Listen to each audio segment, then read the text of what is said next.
Fire Emblem Fates Conquest is a fantastic and difficult entry in this series, especially on Lunatic mode.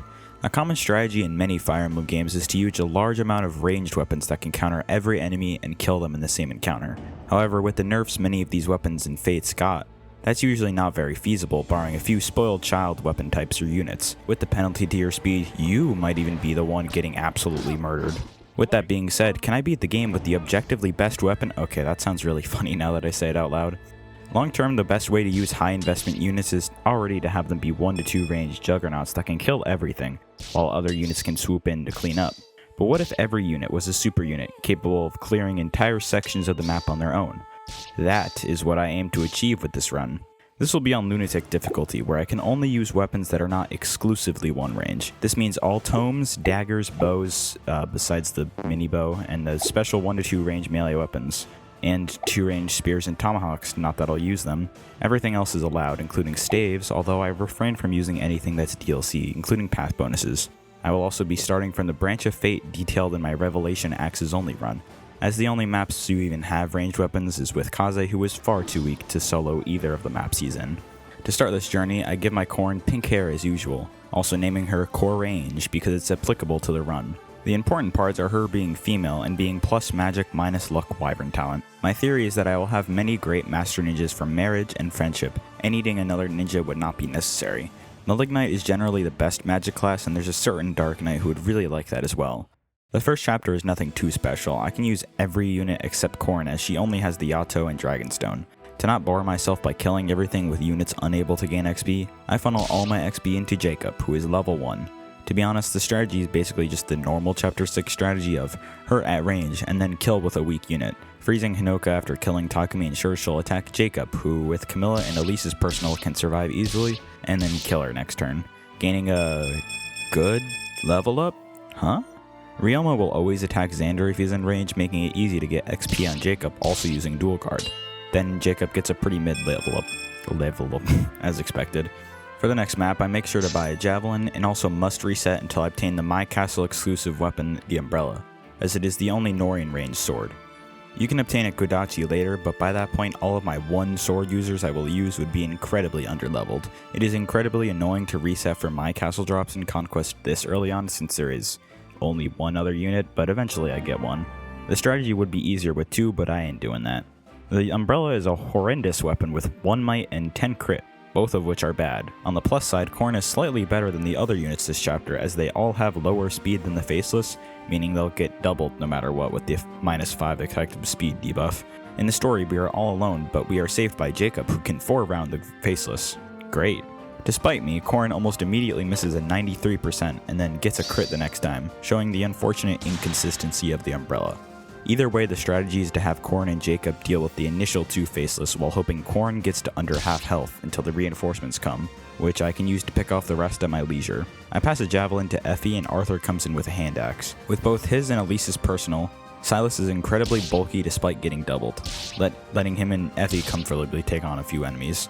The boss is mostly the sticky area due to his bulk, although Wary Fighter actually helps us. Unequipping Effie at the choke point to let her live is genuinely a strategy I must do to live 1 more turn.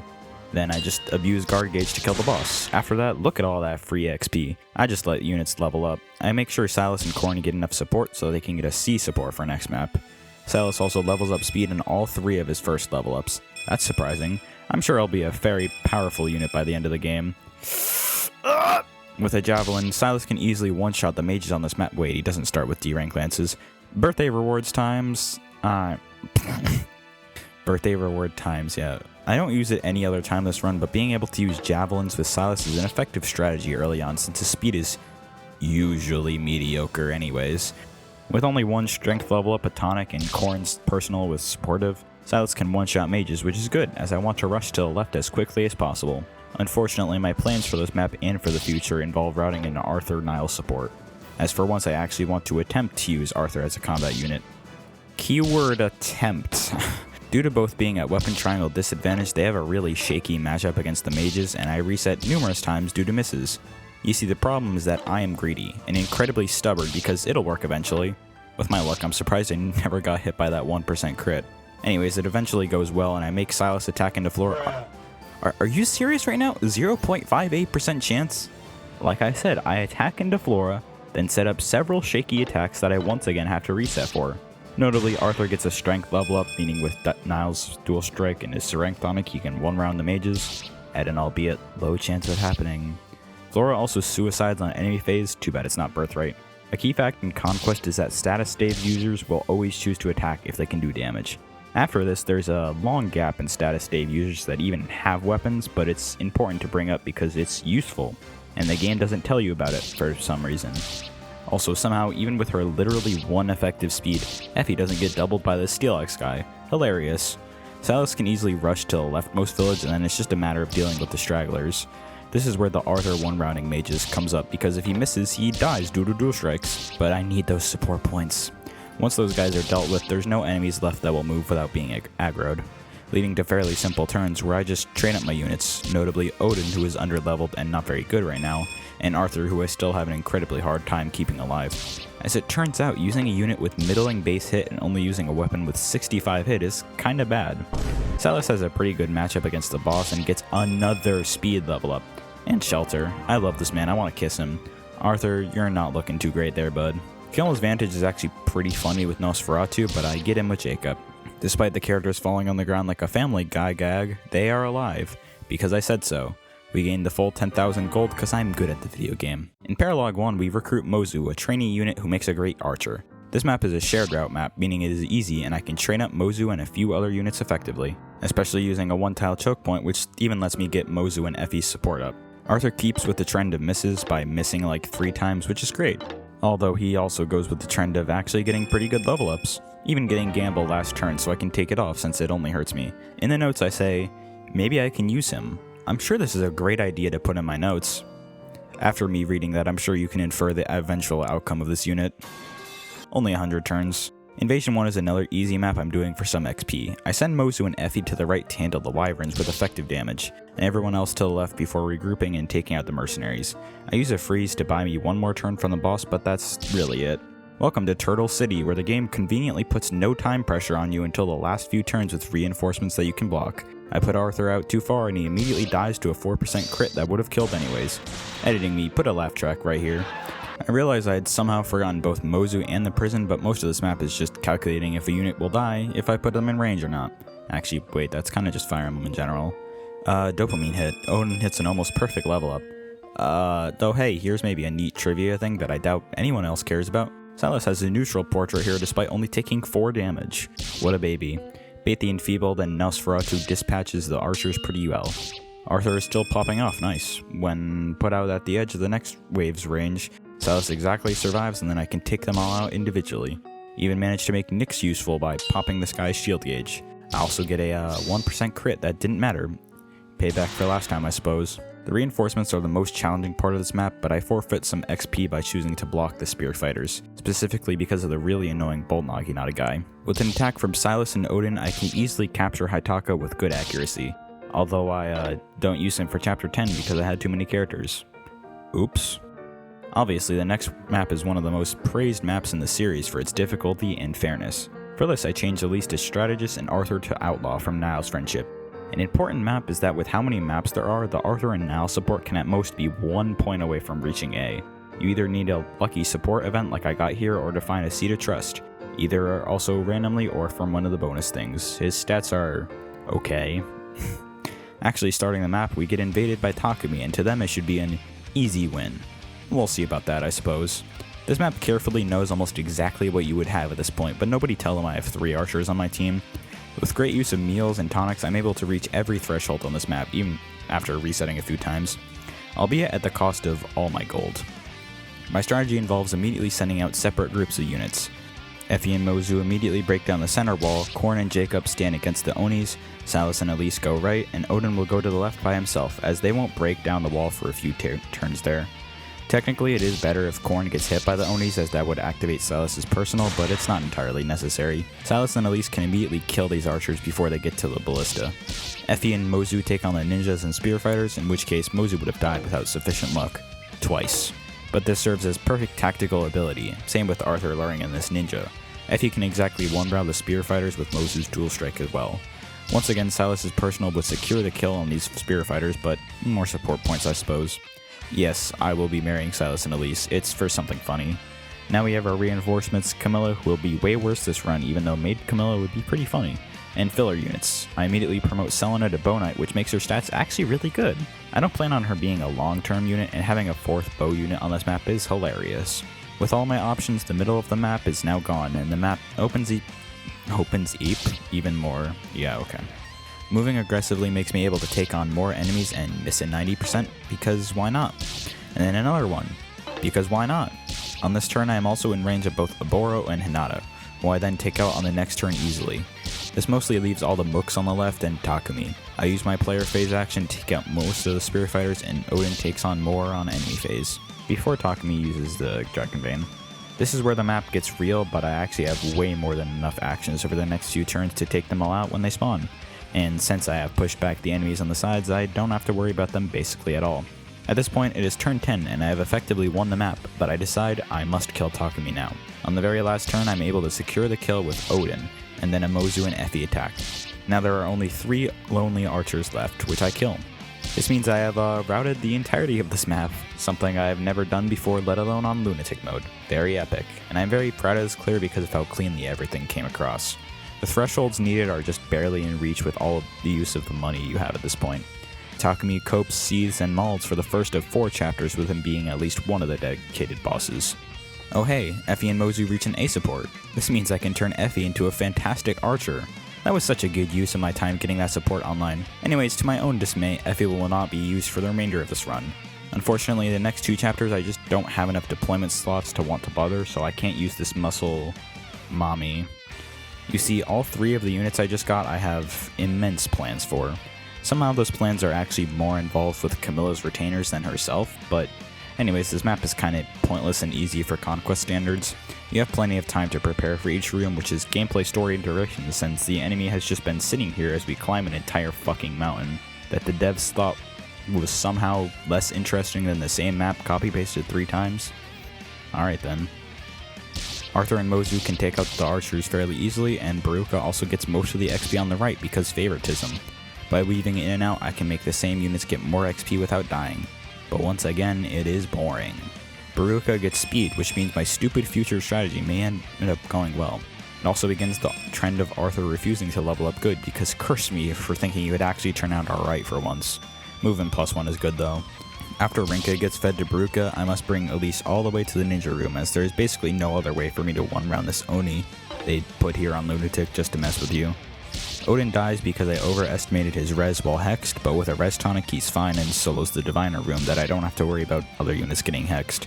Baruka can easily one-shot all the ninjas save Kaze with a Mozu dual strike, which is good, since he's the only ninja without lunge.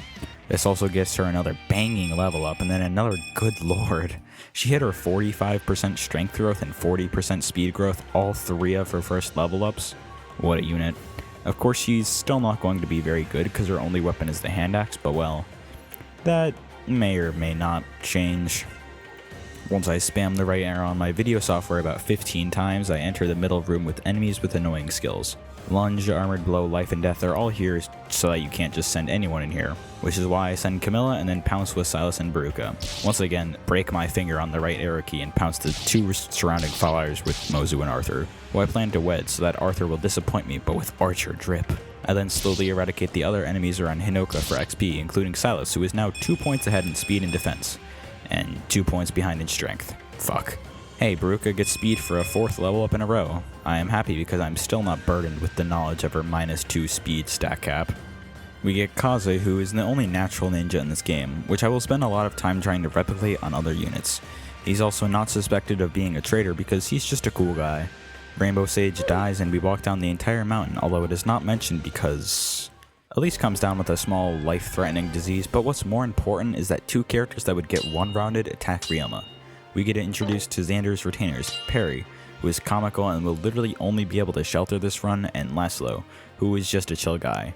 He also comes from a game where people actually like the characters, which is why there is a tonal disconnect between both retainers. I also write that I finally spent my first heart seal on Laszlo, but that's not true because I literally spent it on Mozu, but He reclasses to ninja, even though his stats are worse than Kaze's in just about everything, and he's not really a priority despite me wanting a bunch of ninjas for endgame. With a bunch of tools that I'm not putting in the script because future me should do all the real work, Kaze can go to the middle of the map on turn 1 to one-round many ninjas and samurais, including the ninja pair-up Kagero and Saizo. Even with strength and defense as low as Kaze, propping it up a little bit and letting him double just makes him kill everything.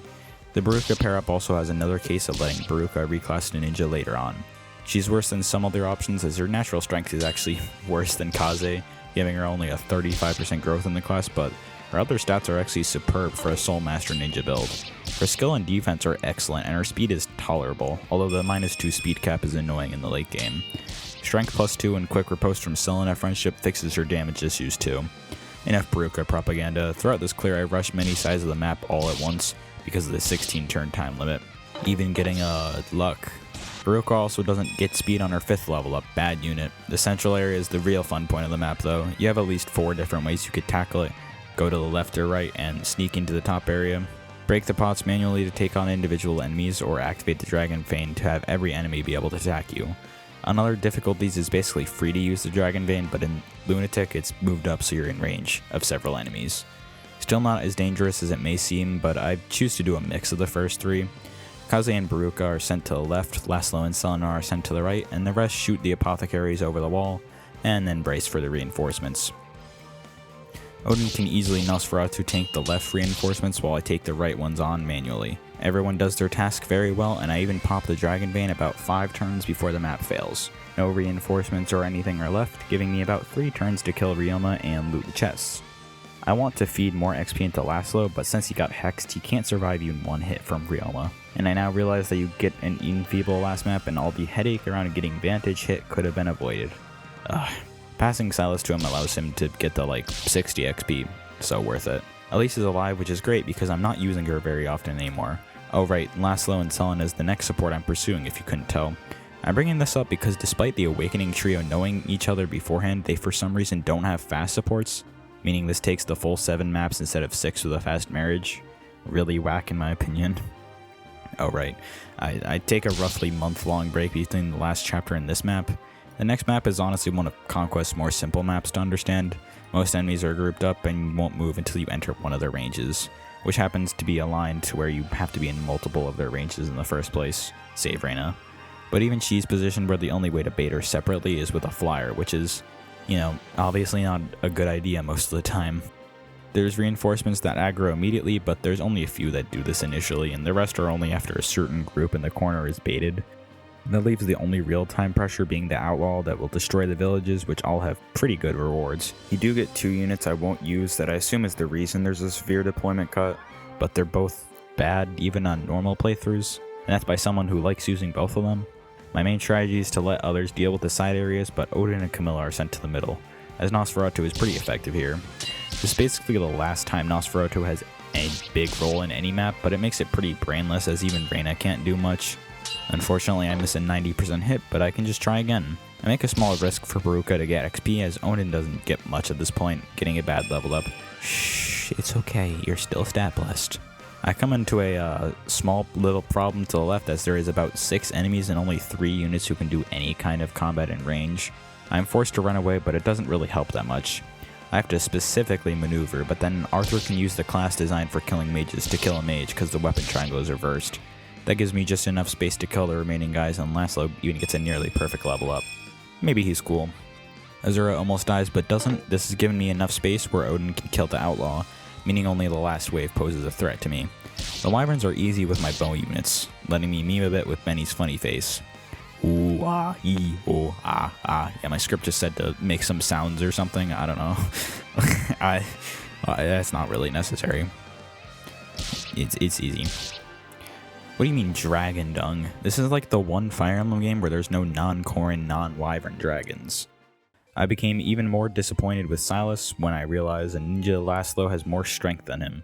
This is average for Laszlo, but accounting for class bases means he has about 4 less personal strength for a character who's supposed to have good strength. I upgrade the armory and item shop as scheduled, selling many useless weapons and purchasing a Levin sword, which means Corrin can finally double and use her good magic stat. I also buy many daggers, including the Hunter's Dagger, which is superb, and a bolt axe that I'm I'm sure I'll use well. In the store, we see Azura's well-designed feet, and Garen groans because he has a foot fetish. Anyways, I love Leo. He's purposely built for this map, and if you get him some speed support, he's amazing as a magic user. Even on this run, I thought of many different ways to use him, obviously including Malignite with Corrin marriage. Swordmaster 11 Sword Leo from Odin Friendship is also hilarious, but I can just give him some favoritism to make him do good anyways. It's worth noting that Leo's actual speed is not that terrible. The problem is mostly that he's in a class with bad speed that also makes him appear more bulky than he realistically is. Even in this slow class, he has a 50% growth, which isn't terrible for Conquest standards. This map is a bit annoying, even with the weak enemies. Status staves populate much of the area, including a hexing rod. An easy way to solve this is to simply have so much defense that it actually doesn't matter if you have half your HP. Wait, that's too much defense. Dang it, Silas! I actually have to remove Damosel from Elise so the enemies want to attack. With Elise's dual strike, you can easily one-round the 3 samurai while taking only 2 damage a shot, and damage the Sky Knight, who you can then kill on player phase. Okay, bud, what are you doing? This made me have to change my strategy on the spot, as the Sky Knight wouldn't be able to damage him. Love Conquest AI. I just move back with them and at the same time take on the lower enemies with what I have left. I recruit Keaton and attack with Corrin. Oh wait, I just broke the rules of the run. Oops. Anyways, when I'm not accidentally throwing, I'm intentionally throwing by feeding kills to Leo, who gets 1 XP for most kills on this map, due to him being a pre-promote. However, this is a necessity to give him weapon rank for the 11 sword that I won't use on him, and to get him and Corrin married as fast as humanly possible. They have a fast support, so it's not as bad as it might seem. Baruka and Kaze also can easily take on the top Onis on this map. I repeat this cycle for the remainder of the initial enemies and use the bolt axe on Baruka to more easily kill the Onis. And I unequip Keaton because this is now the second time a furry has made me reset because of a challenge run. There will not be a third time. After baiting out the status staves, I set myself up for the incredibly dangerous reinforcements that spawn after you move across the halfway point of the map, taking the extremely long way around for positional advantage before realizing I'd actually be better in just the middle part, and walking all the way back. I am a master tactician. Kaze can one-round an archer to bait in the reinforcements, and Baruka gets another speed level up. The reinforcements are 3 pairs of Kinshi and Sky Knights, which are annoying because of their speed, bow access to clear your flyers, and mobility. I let Selena and Arthur enemy phase the Kinshis, where Arthur gets a good level up, but still no speed. He has the same speed as Baruka, and a faster class than her by 4 points. Also, no, I don't know why I'm using this screen orientation either. I actually stopped playing to carefully analyze if dual strikes that are auto-guarded give weapon XP, because I really want 11 Sword Leo. They probably do. I don't know. It does not matter. If anybody knows exactly, yell at me in the comments why I'm wrong so I can do a niche strategy in my 47th playthrough of this game. RNG do be messing around, huh? This does mean I have to use a freeze to ensure Corrin doesn't die. I realize Baruka can actually exactly live 1 archer, so of course, I use that to get more support points. Silas and Laszlo do some enemy phasing, making sure Silas isn't equipping a lance because of the effective Pike Ruin Club guy. I even use Shelter to be able to attack the Oni Savage again on player phase. The rest of the map is free as I just let Leo kill the Shrine Maidens for even more weapon experience. I wanted him to 3-round them, but his personal skill makes that not possible. Damn. Laszlo kills the Entrapped Shrine Maiden, then gets a perfect level up. He has a 0% magic growth, by the way. Mozu also gets a perfect level up with Chip on the boss. Then Leo chips him several times to the Kodachi for even more weapon experience, then kill with Kaze. The next map, we fall in the magical dimension of Vala, where we find Gunter and also the easiest map in all of Conquest. Potentially even all of Fates if I'm being honest. It has a fun gimmick unless you listen to Pass Below, which means I still like the map. This map is an effective Corrin solo where you can easily promote and or get weapon experience in Corrin. The enemies are so weak my Corrin can even one-shot many enemies with 11 sword.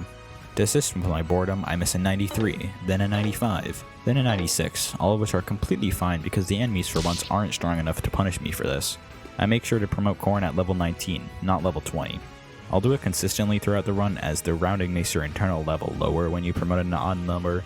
In this case, lets me get tome experience through my precious Fire +2. You also get 3 great stat boosters in this map. I exactly 3-round the boss instead of 2-rounding, and letting me squeeze an extra point of weapon XP. We then jump off a cliff and justify why we must conquer an entire nation. Leo, I don't need help with math. All I need is basic addition and subtraction for this series. The next map is a boat map that's fairly easy if you don't care about the gold reward. It is also the introduction to Xander, who is a perfectly legal unit for this run. However, I will not use him as a big investment as he makes late game a bit too easy for my liking. I want to suffer a little bit more. The most notable part of this map is really just the opening strategy, as I would prefer to move quickly. I also realized Leo and Corn in attack stance can effectively take on the right side of the map for many turns, so it's up to my scrubs to clear the left. Odin dies, but I played just a bit longer to learn that Leo gets a basically perfect level up first try. Banger. After giving him a defense tonic, Laszlo dies because I didn't realize how RNG dependent his first turn was. My eventual first turn maneuver is to get Leo in the range of the Freeze Adventurer and Corn be on his side. This will bait the Shining Bow guy event immediately and take out basically everyone else with dual strikes. Odin takes the bottom area with Nosferatu, Kaze kills a mage over the wall, Laszlo kills mages and a mage over the wall with Selena supporting him. The problem I run into on turn 2 is the Sorcerer at the bottom. At this point he has a ridiculous 35 attack, which even a mage killer like Kaze can't completely absorb, but he can live a hit. And Baruka behind him can also live a hit, meaning I don't even need Xander to bail me out. Corn and Leo can finish off the Adventurer Hero pair, and despite being on 8 HP, doesn't die to the only remaining enemy, even if he gets hit, which he doesn't. Mozu finishes off the Sorcerer and exactly survives. I then spend the next 2 turns positioning to take on everyone I can.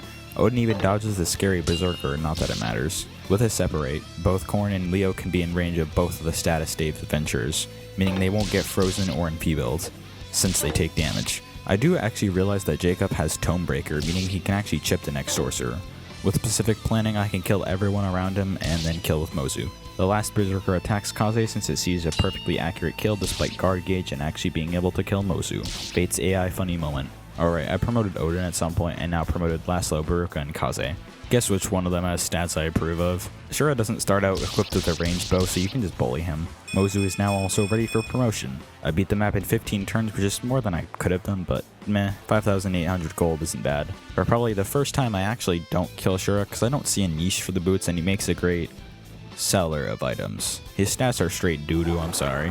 I marry Arthur and Mozu, and Arthur is pretty funny here. I thought getting Archer on Arthur. I thought it would be great, but his stats are pretty middling. Also, seriously, risk the urge to give Leo every single stat booster for no reason other than the fact that it'd be funny. Okay, I relent and give him a speed wing. He deserves it. This map is an infamous map in the fandom, being affectionately referred to as Ninja Hell. They are fast and debuff and do out of combat damage to you. You want to run around them, but one-shot thresholds are so high, so it's best to get someone to double them and have a wall they won't target like Xander in front. However, dual strikes get more XP, so I calculate if I have enough to do it with Mozu and Arthur. Unfortunately, he is 3 XP off of leveling up to 19, and I guess I didn't think about just giving up and promoting him anyways.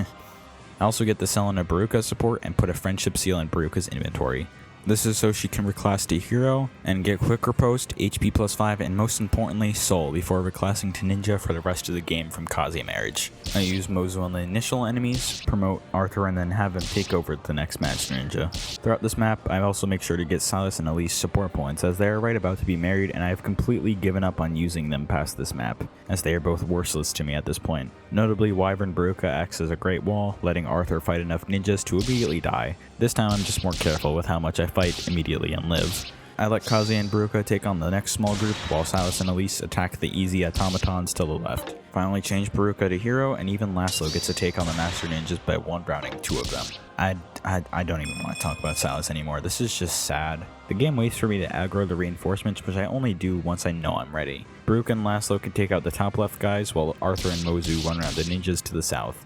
Once them goons are taken out, I trap Tazo in his prison so that he just doesn't kill himself, which is canon compliant. I mess up and don't get the chest, but I can just leave him in there until I send someone to get it after I'm done. Baruka got Gamble like a turn ago, but funnily enough, her hit even with a hand axe is still fine. Her superb skill in the hero class being the most skillful class helps, I suppose. The second reinforcements are triggered and I take out the bottom group easily and ship everyone in the top group with Leo, before pouncing with my entire army.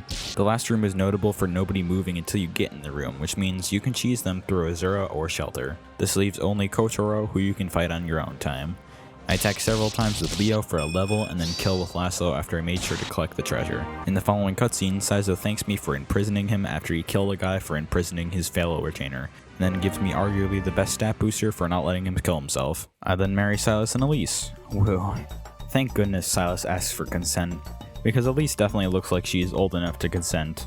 I was almost thinking there'd be something icky about this, but looks like that problem is solved. I actually thought about marrying them for a while, specifically for Sophie, who I think making a flame shuriken maid would be pretty funny, despite knowing her magic would still be bad because the average magic stat of a physical unit and magic unit is kinda just okay, and she auto levels in Cavalier, which has a 0% magic growth. Similar to Mosu's Paralog, this is a shared route Paralog, meaning you get a ton of XP and the enemies generally are weak and have no skills. The only real notable thing to note is the villagers who can give you an energy drop but will kill themselves a lot if you don't interfere. The best strategy is to rush to the middle and block that area, as they will prefer to go this way as it is the shortest route to the escape point. But if it's blocked, they will instead move to the right, which gives more time to take on the enemies before the villagers can kill themselves. I immediately changed Sophie into maid for that sweet 12 magic and train her dagger rank. Even in maid, her magic growth doesn't even reach 50%. Ugh. It's also worth noting the funny of Kaze doing 0 damage to the mage and the mage also doing 0 damage to Kaze. Something that you usually don't see too often in Fire Emblem, let alone Conquest. Due to the boss's stationary positioning and being in the way of the escape point, the villagers will often just get right in range for the boss to attack them. So I body block the tiles the boss can attack with my units, and eventually scary wyverns come in, but I can just move all the units because the villager's farthest move is outside of the boss's attack range. Then I take on the unscary reinforcements, then just boss abuse for the rest of the map. Camilla and Odin finally marry, which is pretty useless since my Odin is kinda bad and Camilla gets Dark Mage, which she already had. This lets me access the Ophelia Paralog, which while I don't find using her very fun, the magical items on this map are absolutely ridiculous. You get 2 normally Hoshidian exclusive tomes that are superb, one of which reverses the weapon triangle so mages can be actually effective against armored enemies. Thanks Fate's weapon triangle. And the Horse Spirit, which just gives 3 speed and 3 defense because it is another spoiled child. The only problems with these weapons is that there's only one of each, meaning if you have multiple mages they have to share. You also get a Spirit Dust and Lightning Tome, which are also nice. The great thing about this map in the context of this playthrough is that I don't actually care about Ophelia, meaning I can do this map before enemies and she promotes, making it kinda a snooze fest because my entire army is promoted. This was when I already got burnt out on writing notes for this playthrough, but the only note I have for this map is lol. Anyways, I turned Camilla into a sorcerer and feed Sophie an arm scroll for Flame Shuriken. I send 5 main groups with Baruka and Kaze, Sophie, Camilla, Laszlo, and Korn and Leo. Baruka learns Soul and everyone else save the Armor Knights gets one-rounded. Everything goes well, whereas Camilla is actually the only one in a minute amount of danger, because her magical stats aren't great. Laszlo even one-rounds the boss with a crit, not that he was dangerous. Now the only enemies left are ones in the middle to the right, meaning I have a lot of space to take the enemies on. Okay, yeah, actually, I'm just gonna skip the rest of this map. The point is that it was easy. This map can get annoying later on, but I'm at the exact point where any paralogs are really easy. Korn and Leo get married, meaning he can ride a dragon. Laszlo and Selena also marry, so you should just insert something funny about tsunderes. Yeah, I don't know where I was going with that one. With Soul obtained, Baruka can now reclass to Master Ninja, where she is extremely strong and I love her. Her defense is almost in the 20s, which for a Master Ninja is pretty good. I also reclass Arthur back to Berserker for Rally Strength. Apparently Azuma is supposed to be non-violent, so we resort to violence because this is a game about war. This map has a tough time limit where you must beat 2 bosses. The generals are more damning since they have a lot of defense and warding blow because Armor Knights shouldn't be exploded by magic, am I right? After buying the seals I want, I have actually 0 gold, but it's worth it, trust. On my first attempt, I forget to equip Nosferatu on Camilla and she dies. But anyways, I get almost all the way to the end on one of my first attempts and make a terrible move, causing Azura to be in range of these guys, and unfortunately, she dodges a 67% hit. Laszlo faces many enemies and gets Guard Gauge, then there's only one enemy left. When I saw that hit, I immediately knew it was gonna hit. It did. So I restarted so that I actually had a good strategy rather than RNG. So I'm gonna immediately say that I put Leo and Korn exactly here, turn 1. Technically, if every attack hits, Leo will exactly die, but the RNG is in his favor. Why exactly here? So that the Enfeeble Maid targets Korn. Basically, while status staves will go for higher hit from, the opponents having lower res and luck, they will target opponents who can get hit by the most amount of units. As it turns out, this is the exact space where Korn and Leo can both get hit by the same amount of enemies, meaning they hit Korn because she has lower res. Oh, what? Korn's blocking the way of literally every single one of the enemies? It doesn't matter, because this game's AI is just silly like that. Anyways, Camilla and Nosferatu tanks the generals, Baruka tanks She tanks some mages with Kaze pair up, and Laszlo goes down right, using dual guard and Elise's aura to his advantage. With that, Corrin can kill the maid with a crit because reliability is for fools. After a time, I get down to the generals who are insane. I mostly take them on with Corrin for Draconic Hex, and then Sophie gets the kill while Arthur, Mozu, and Camilla take on the reinforcements. This leaves the top room specifically with its scary reinforcements. Baruka can tank the first two enemies, then use every single option to my advantage to kill all but one, who suicides against Baruka's shield gauge. Then feed Zola to Baruka, who gets strength, yay. She's about 4 strength away from her cap. I then decide to recruit Forrest, who could be a butler with an actual magic stat. When compared to the last map, all the enemies have noticeably worse stats, even on the enemy types we literally just saw. But we do have to make sure we rush, so that this pink hair femboy doesn't end on the wrong end of an axe. I reclass Arthur for the last time in this run to Bonite because rally skill is really good. And honestly, nothing about his combat is at all salvageable. You're supposed to stay out of range of the enemies until you're completely ready, but I just do it turn 1 because I can, especially with an epic 1-2 range ninja. Both Baruka and Sophie can one-round the berserkers, which is a relief. I let Leo do a lot of soloing with the horse spirit because he can and is epic. Also, by the way, it's extremely good that I didn't plan on using Selena to a great extent because she hasn't gained a single point of speed or defense in 5 levels, despite that being her intended niche. Eventually I pass the horse spirit onto Corrin so that she can also solo and almost immediately will die, but gets lucky. Many reinforcements spawn and I let Leo solo the sorcerers while everyone else takes on the 4 other reinforcements. Past that I do the traditional tactic of putting 1 unit in range, then pouncing on everyone, and I get to Forrest and don't know that you can't actually do anything to him on this map, not even talk. This is because the game just wants you to beat the map to get him. Gazak is a terrifying foe with strength to one-shot Kaze. Actually, that's not that big of an achievement. He doesn't move, so of course I boss abuse him for a bit so Laszlo can get A level. Then Camilla kills, Leo gets over his hatred of his son and lets him tag along because all parents are good in Fates. Forrest mentions being happy to spend time with Elise, who we cannot talk to at all for the entire rest of the game because she is not his parent. Thank God. This is the Kitsune map, renowned for its mediocre game design, even though this is one of 3 maps in Conquest where the weapon triangle is irrelevant. Okay, that's kinda bad. In particular, the Kitsune have high res and avoid, which makes fighting them a nightmare when my best unit is a mage with just alright hit. I also changed Forrest into a butler and realized that while he doesn't have the weapon rank yet, he is just better than Sophie in every single stat. The other good thing is that I have a ninja with the hunter's knife, although to be honest, using a regular dagger is better. Dagger is better for more guard gauge when I can double.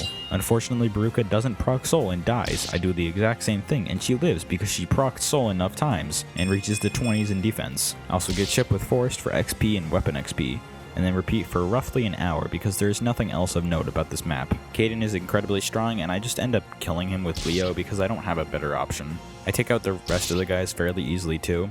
I know this map gets a lot of flack, but I really don't think it's that bad playing it out. Like, I know it's not good, but anyways, genuinely, the ending quotes from Azura are really good. No further comments. I still don't understand why the female cavalry outfit looks like this.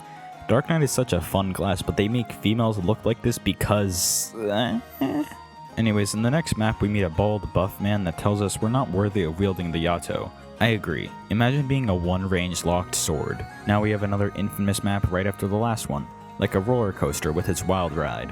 This map is actually pretty easy to cheese because it's C's, but you'd have to do some finagling to get the important treasure, 10,000 gold, the second and last rescue in the game, and a Dragonstone Plus.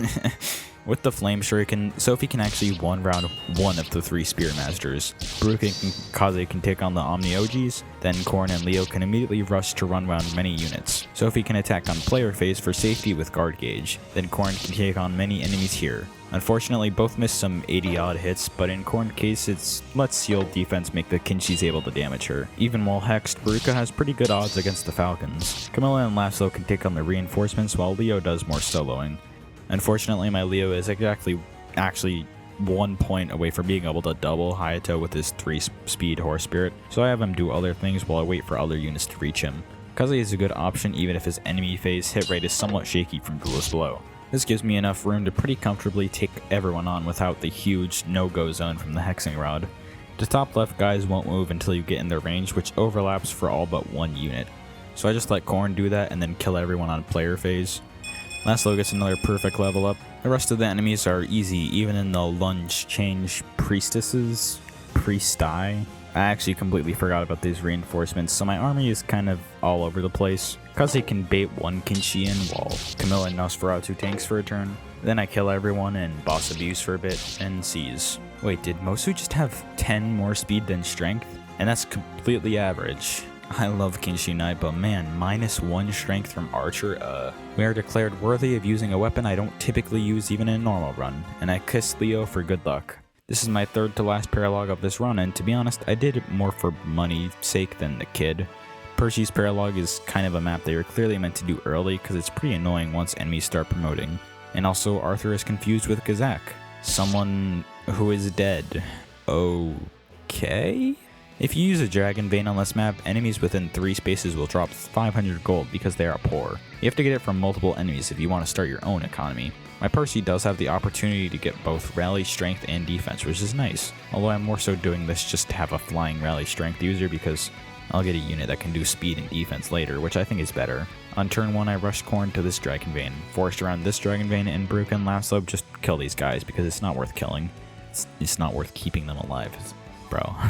I unequip Corn, meaning that enemies will attack her even with 0 damage, which is good, because these guys don't seem to have lunge, which is the main part of why this map is pretty tedious. If they didn't have lunge, you could just unequip Xander with like 40 defense on a Dragon Vein and get every single one, but without, you have to actually strategize. Interestingly, the Wormslayer guy doesn't kill Corn, meaning I can immediately get 3,000 gold from just these guys, though I skipped the Dragon Vein cutscene which skips telling you how much gold you got. I also used Sophie on this Dragon Vein for another 2,000 gold.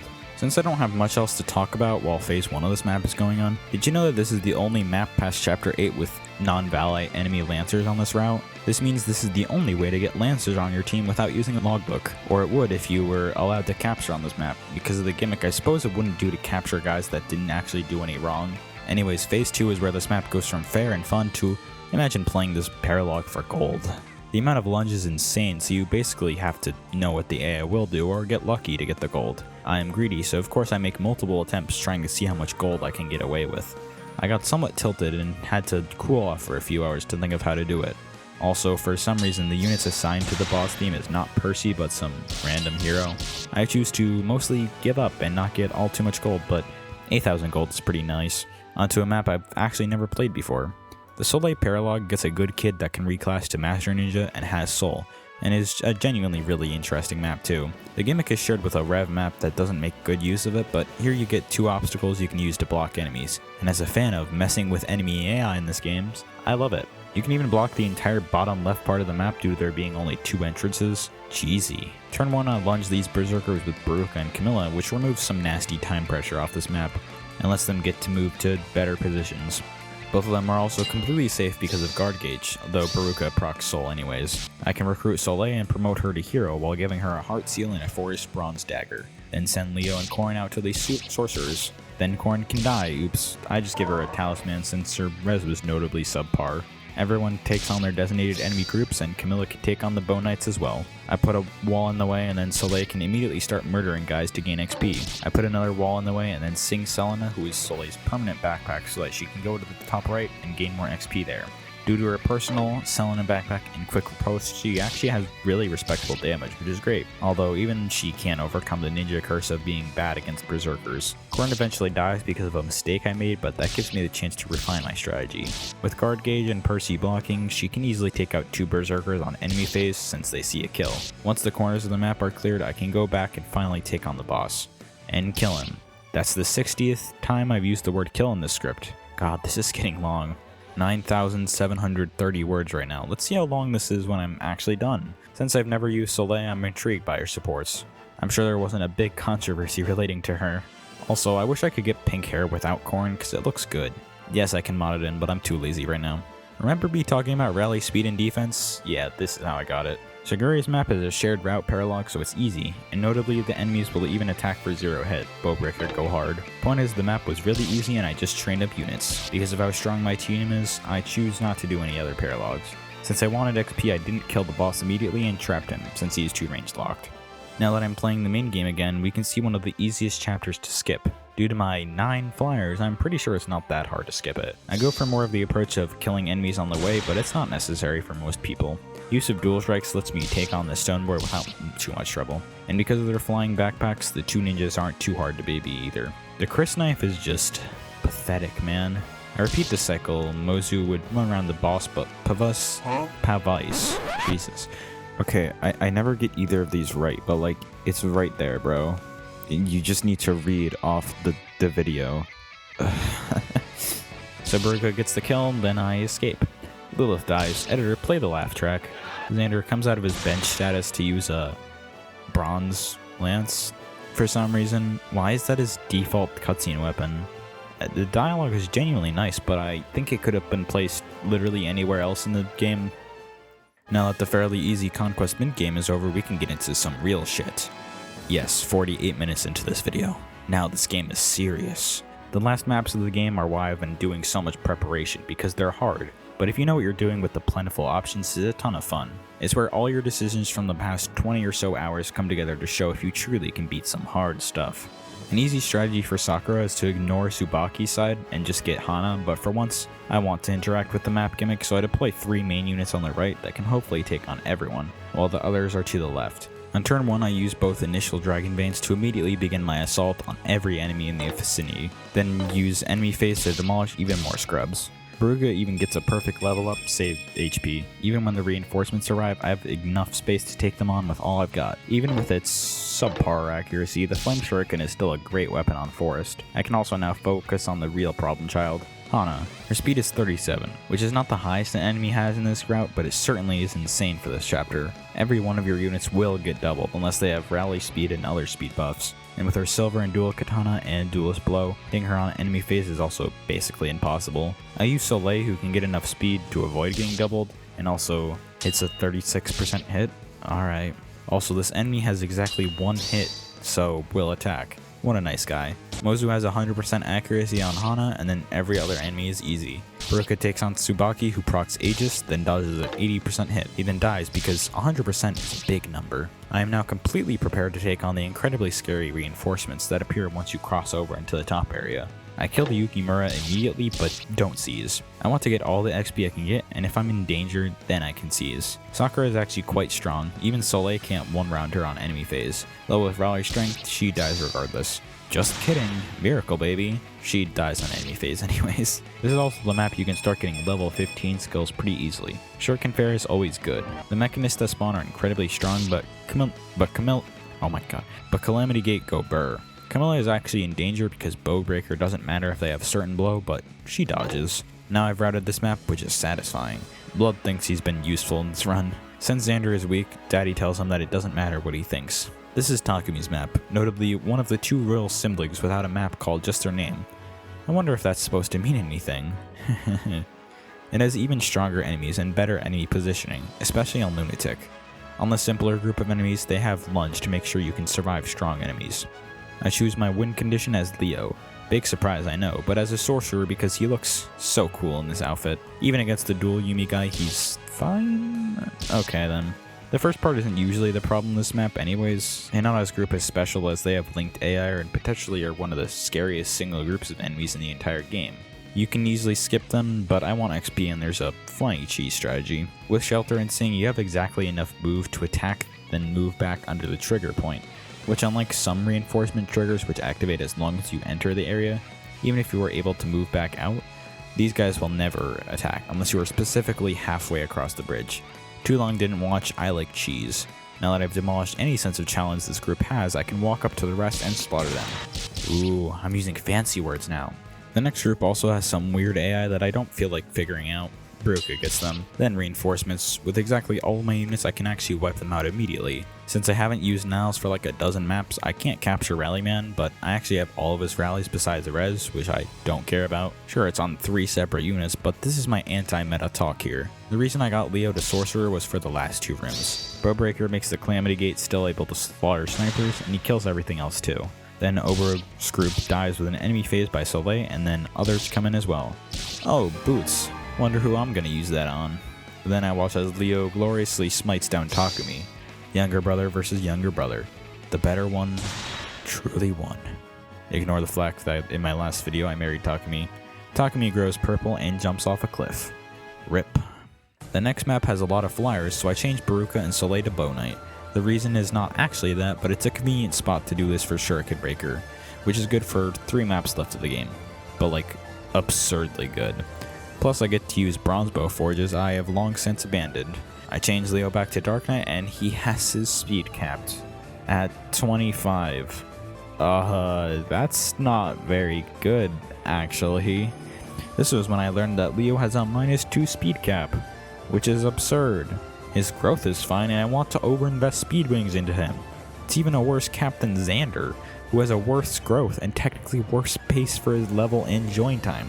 Ridiculous. How could you do this to me, intelligence systems? You've ruined me. Mozu is also a sniper now, although staying in Kinshi may have been a better idea for this map. We have the infamous "Justice is an illusion" speech.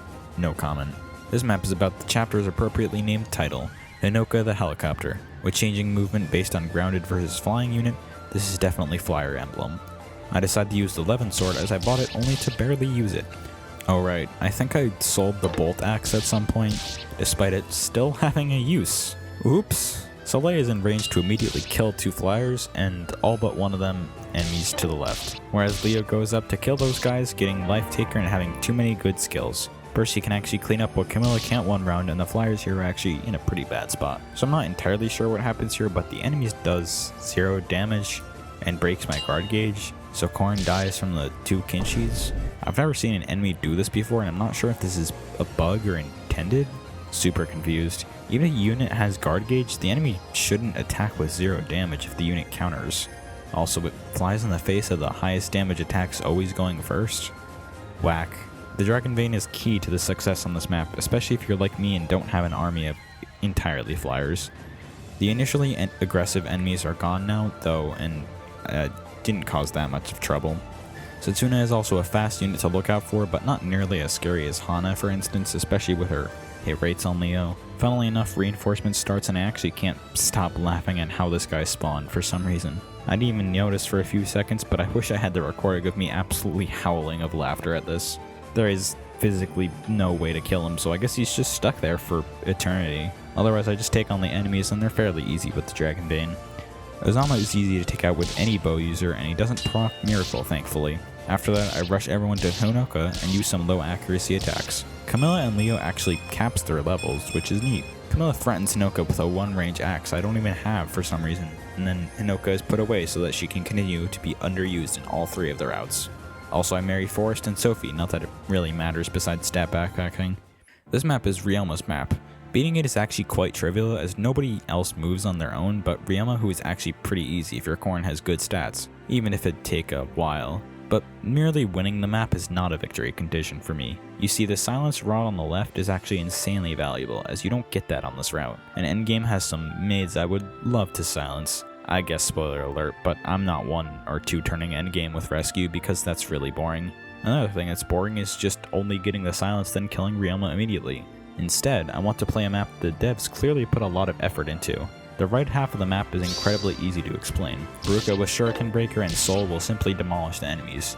Sure, technically this one room is kind of a death trap, but Baruka actually has so much defense that she can even survive a Master of Arms, and takes 0 from the regular ninjas, so being stuck on 8 health doesn't kill her, at least if she has rally defense. If you want more info, check out Zoran's video on it. I blatantly copied that, sorry. Instead, the actual interesting part of the map is the left side. It has more enemy diversity and a middle room that's even scarier than the right. The first ninjas are killed by Mozu, and then Soleil gets the other exposed group of enemies. She also has Shuriken Breaker and can do the same thing as Baruka on the right, but I chose this side for her just because. The actual bad part is the middle room. The automatons have lunge and seal defense, which wouldn't be bad except for their spies Yumi. This means you're forced into a room with tons of scary and fast enemies with barely any defense due to inevitable end. There's a funny tactic you can use though, status staves. Freeze can be used to trap the automatons, making dangerous groups of enemies suicide onto Soleil for 0 damage, since these ninjas are coded to attack even with 0 damage. Anyways, freezing the automatons just makes it really easy to kill everything, easily getting silence. There's only 1 Spy Yumi automaton left, so I can just be in range with Soleil, and there goes Camilla. I kill both Saizo and Kagero easily. It is only turn 18, so Ryoma will not have his revenge yet, but that doesn't stop me from attacking repeatedly with Corrin, even though I've played the entire map so that I can use my whole team. Eventually, Corrin finally cooks this stupid hypocritical lobster, and then he cooks himself, also known as Cookerside. What the fuck? Once again, more good dialogue. I definitely did not almost cry. No, I would never do that to one of the worst Fire Emblem stories. Absolutely never. This chapter is an infamously difficult chapter, but can I just instead take the time to point out how bad I am at using OBS? Seriously, what is this? How did this happen? And I don't even have any audio. Such a lazy content creator, SMH my head. Anyways, this is seriously Conquest Endgame just throwing incredibly difficult shit at you just because. Basically, every room has a status stave maze somewhere in its range. They have Staff Savant, and even Iago gets staves, which sorcerers don't even actually have in this game, but he does just to mess with you. The first room I let Soleil handle the maid while Leo in attack stance and Baruka take on the heroes. Or at least that would be the case until Leo fucking dies. I solved this by using pair up like you should. Soleil can easily survive the maid and mages, buying me enough time to formulate a plan. I shuffle around trying to calculate numbers before I give up and just send Baruka in, who lives and kills them all. I do some shuffling to kill the reinforcements, then wait outside and get the Venge Naginata, which I just wasted your time by even mentioning. Hans's room is probably one of the most insane challenges in this game, with 2 maids with free staffs and impossibly difficult generals and berserkers that will kill most good units. The way I choose to engage in this is possibly the dumbest thing ever, but I will do because it is funny. While status staves on the player side have basically never been good barring a few examples of other games, there are a few cases in Conquest where it is useful, and may even break intended AI of enemies. Entrapping Hans here, for example, brings his 2 general buddies and the reinforcements with 2 range right to me to kill over the wall. Most of the other enemies still won't move as their AI will only move if they're able to go outside of the room, but even just this many enemies taken out is a huge relief compared to the intended experience of this room. As a note, you can also easily cheese it with sacrifice strategies, but at this point I had basically created a self-imposed challenge to never do that, because it defeats a lot of challenge of many maps in this game. Notably, there is only one made with freeze range outside of the room, meaning if you can survive 1 turn here in attack stance, you can pair up and escape. Make a 2-child choke point here. This squishes you between 2 sets of reinforcements, but I have enough attack power to not care. This means I can easily kill Iago and win, but that is not what I'm aiming to do here immediately. There's a spy striking in the left chest, which I'm pretty confident I may end up making great use of in endgame. It has 3 range, which is mostly useless at this point, but in endgame there are impassable terrain for the player, and some enemies are only attackable from 3 range. So I let Camilla get entrapped and break down this door so that the faceless run at me. I can run in a circle and kill the enemies in my way while getting the treasure, then accidentally kill myself with counter magic, but without that Leo has exactly enough move for the dance to be able to seize. Leo then kills Iago in a cutscene. Since Iago is the summoner of the faceless, they all disappear, despite being easily capable of one-shotting my frail dancer. This map's story is about walking up to Garen and then teleporting back about 30 spaces for some reason. We also get the Shadow Yato, which is a great weapon. Since you get it during battle preps, you can actually exit out of the map and use it for whatever funny shenanigans you want before actually beating the game. More defense and res is nice for my already bulky Corrin. Anyways, the map is usually really simple as you just want to rush to Garen. You individually fight basically capped enemies their units get teleported to, but my units can easily just kill them. Of course, my 1 combat flyer gets put in the sniper room. Bowbreaker negates it at least. The real problem in this map is my greed. You see, the Swordmaster and Spearmaster pairs are fine with my incredibly fast ninjas, but the group of soldiers and merchant are still pretty easy, but I seem to forget that the soldiers have counter and counter magic. Oops. The second try, my units get placed in different rooms, but I still do basically the same thing. Garen means I get to see Corrin's absolutely incredible dialogue with him. True Discord profile about me material. Now that Garen is dead, we have to kill another dark character, Mr. Pineapple. Because this game has a dark theme, Corrin decides to kill herself despite having permanent weapon triangle advantage against bows. Corrin decides to come back to life because she does not yet know what chapter she has to play next. Corrin hears her friends and also shows off the fact she is not wearing pants. The real Takumi decides to give us his bow, which would be nice on Mozu. Thanks, Takumi. This is our final battle. Conquest Endgame on Lunatic is infamous for a multitude of reasons. Multitude of different capped enemies, infinite and stacking status staves, a wave that removes half of your unit's health, and also the fact that you can just not bother and skip the whole map. I've specifically made sure I have not prepared any good unit to be able to one-round Takumi, because I find it extremely boring. This map is designed to be your final test of Lunatic Conquest, using all the units you built up and punish you for any one mistake.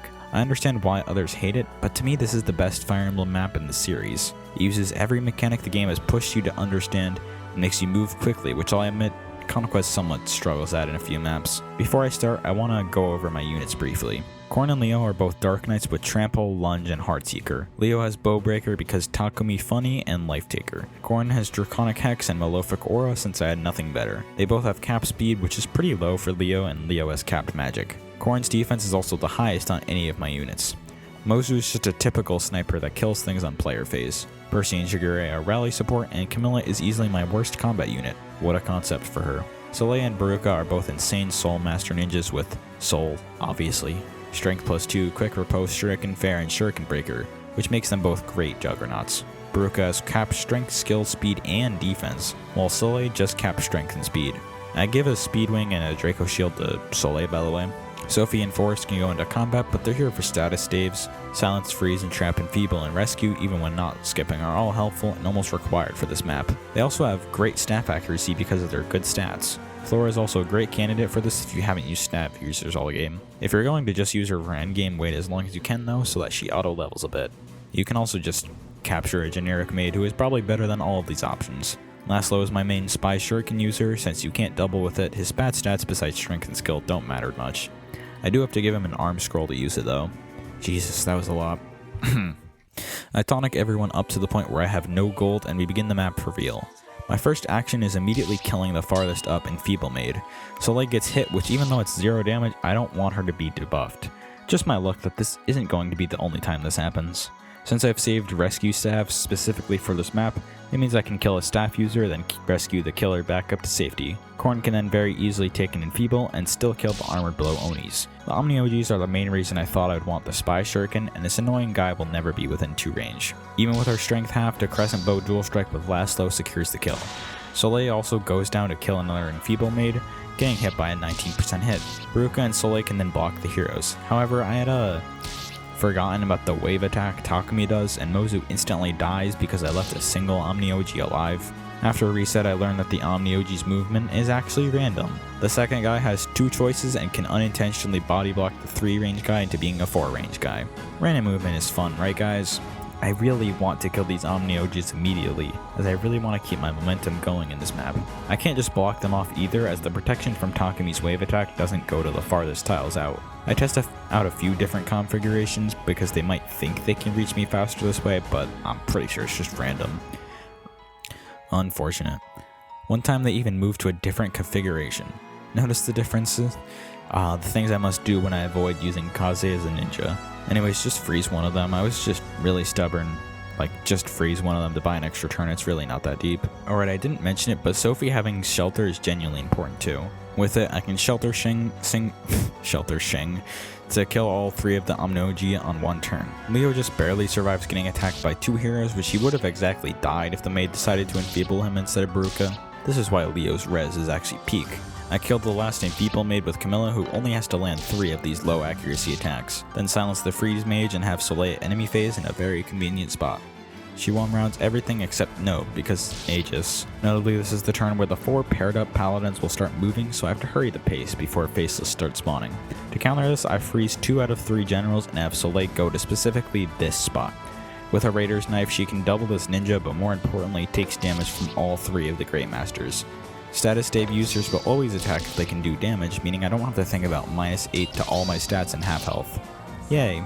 Some Faceless spawn, but I'm in a position to take out all of the generals with Corn Lightning. Then Percy, who does no damage on his own, can finish off the last one with Corn's Dual Strike. I kill one of the paired up 2 Paladins and a Bow Knight, then freeze everyone left. The remaining Bow Knight suicides and then kills the remaining paired up units. Takumi uses his wave, which damages every one of my units, but it's not enough. My entire army can now attack him and hopefully kill him this turn, specifically with my second and final use of Enfeeble.